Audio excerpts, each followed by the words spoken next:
7 Kitchen today with Don Morrison of Morrisons Maine Chowder House in Freeport. Good to see you again. Thank you. It's nice to be back. And we're cooking with one of my husband's favorite fish, striper. Yeah, this is a striped bass. I caught it yesterday.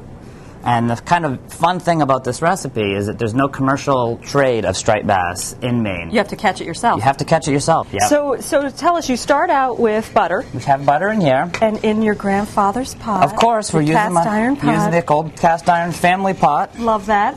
We're going to add some salt pork or bacon, chopped up real fine. You prefer salt pork?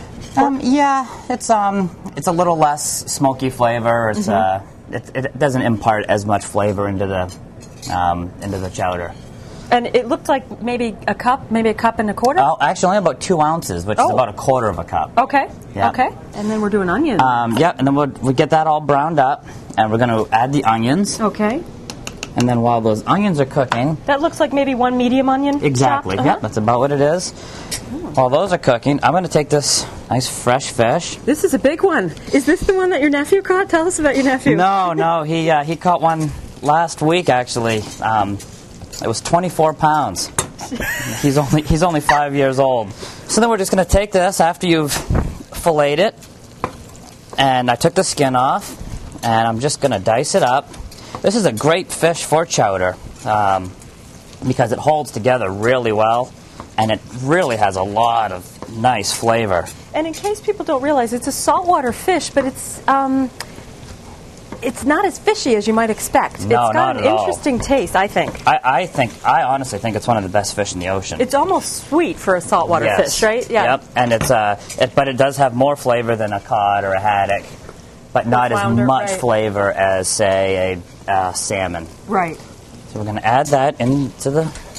So for the family members who aren't into really fishy fish, they probably wouldn't like this, but like I said, I think it's terrific. So how long do you cook the fish? I cook that until it turns white. You can see how it's a little translucent right now, and you can already see some of these are starting to turn pure white. And you cook it, I would say, 4 or 5 minutes. Okay. While that's cooking, I'm going to season it with some sea salt and cracked black pepper. Now, if I only have regular salt at home, is that okay? That's fine. And then you also add potatoes? The potatoes are at the very end. The next thing we do is once your fish is cooked, we're going to add some fish stock. Now this, if you've caught your own fish, you can take the bones of the fish and boil it in water. So now that we have the stock, you want to bring that up to a boil, and then we add the good stuff. The good stuff. This is half and half and evaporated milk. Yeah. My mother swears by cooking with evaporated milk. Yeah, it's very traditional, old-fashioned.